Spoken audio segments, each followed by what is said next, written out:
système nerveux, donc je vais continuer avec ce chapitre. Donc on va voir successivement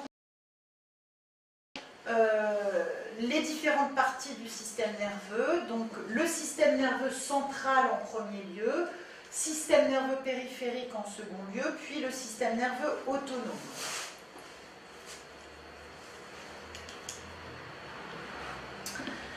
Alors, comme nous allons le voir tout à l'heure, le système nerveux central, je vais le reprendre, mais anatomiquement, ça comporte donc les deux hémisphères, le cervelet, la moelle épinière.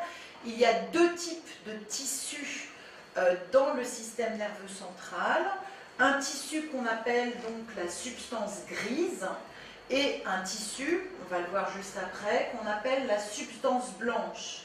Alors, très schématiquement, substance grise et substance blanche n'ont pas tout à fait le même rôle. La substance grise, qui est de coloration un petit peu grisée, elle contient essentiellement les corps cellulaires et les cellules gliales. Donc anatomiquement, ça correspond, on va le voir tout à l'heure, au cortex, c'est-à-dire à la périphérie du cerveau, et à certaines aires particulières de la moelle et des hémisphères qu'on appelle les noyaux gris, qui existent également d'ailleurs dans le cervelet, et le tronc cérébral. A l'inverse, la substance blanche contient peu de noyaux et de corps cellulaires, mais elle contient plutôt des axones et donc beaucoup de myéline, et c'est pour ça d'ailleurs qu'elle est blanche. Donc la substance blanche, c'est surtout une zone dans le système nerveux central de conduction, puisque l'axone, c'est là que ça se conduit. Dans le corps cellulaire, ça s'élabore, dans l'axone, ça se conduit. Donc en fait, c'est une zone plutôt de transit et de transmission de l'influx nerveux. Donc effectivement, la substance blanche, on la trouve partout où il n'y a pas de gris, puisque soit c'est gris, soit c'est blanc, ça ne peut pas être autre chose. Alors, sur cette diapositive, on voit bien que même macroscopiquement, c'est-à-dire à l'œil nu, on peut distinguer les deux zones. Là, ce sont des cerveaux altérés par une maladie probablement dégénérative, parce qu'il y a de très très gros ventricules cérébraux, mais c'est pas grave. On voit très bien que sur une coupe de cerveau, on a des zones plutôt grisâtres, très périphériques, ici ou très centrales, puisque là, on est sur une coupe, comment dit-on, frontale, d'avant en arrière, on coupe comme ça, alors qu'ici on est sur une coupe longitudinale. Donc ici, on voit qu'en périphérie du cerveau, il y a des zones de gris, qu'en profondeur, il y a des zones de gris, et qu'entre ces zones de gris, on a des zones de blanc, de substance blanche. Pareil, lorsqu'on coupe entre les deux hémisphères, eh bien, à l'intérieur, ici, là, on coupe ici en fait, ici c'est ici.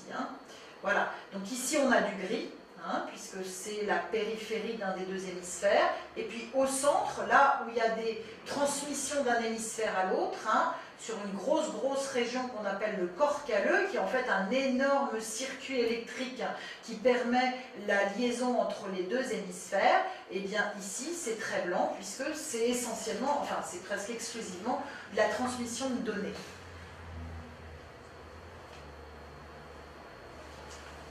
Alors, le système nerveux central, donc qu'est-ce qu'il comporte anatomiquement? Il comporte l'encéphale, qui comprend lui-même les hémisphères cérébraux, le cervelet et le tronc cérébral. Et il comprend également la moelle épinière. Alors, on parle de sustentoriel ou de sous-tentoriel selon la position de la structure dessus ou dessous la tente du cervelet. Ça a une importance en neurologie, dans les comas, où il peut y avoir ce qu'on appelle des engagements cérébraux, parce que l'engagement de part et d'autre de cette structure fibreuse de ces parties de l'encéphale peut créer donc des ordres très importants, notamment des comas. Donc les hémisphères cérébraux sont sus-tentoriels, le cervelet est sous-tentoriel et le tronc cérébral est bien sûr sous-tentoriel, ainsi que la moelle épinière qui est beaucoup plus bas, on va le voir figurer sur le schéma suivant, ce sera plus clair. Donc voilà une coupe longitudinale, donc on a coupé par le centre d'avant en arrière notre cerveau humain. Ici on a donc notre hémisphère avec sa croûte qu'on appelle le cortex, hein, et ses circonvolutions, etc., ses replis. Au centre, on a ce dont on a déjà parlé tout à l'heure, le corps calleux. La tempe du cervelet, bah, elle est située, c'est un tissu, on ne la voit pas, mais elle est située à peu près ici. Hein. Elle scinde donc l'encéphale en une zone sustentorielle et une zone sous-tentorielle. Ici, cette espèce de zone arrondie, appendue à l'arrière du tronc cérébral, c'est le cervelet. Ici, on a une zone intermédiaire entre la moelle épinière en bas et les hémisphères cérébraux en haut, renflés, qu'on appelle le tronc cérébral. Et tout ça, c'est donc du système nerveux central. Donc moelle épinière, tronc cérébral, en arrière le cervelet, et au-dessus, paire, donc gauche et droit, les deux hémisphères cérébraux.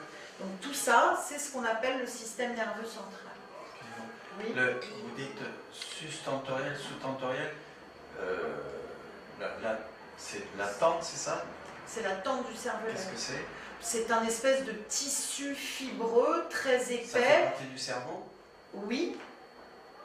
Non? Oui. Si, ça fait partie du cerveau.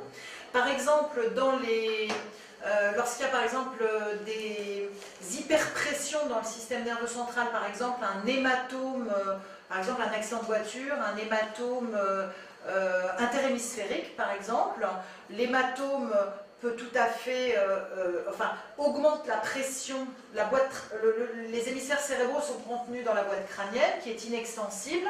S'il y a un hématome, par exemple intracérébral entre les hémisphères, la pression va monter dans la boîte crânienne et les hémisphères cérébraux, ou l'un des hémisphères, va s'engager à travers cette tente fibreuse qui est comme un tissu assez rigide et va aller comprimer le cervelet et le tronc cérébral et ça peut entraîner un coma. Donc c'est comme une bâche en fait, ce ne sont pas des cellules qui font partie du cerveau aussi? Ah non, c'est une structure plutôt...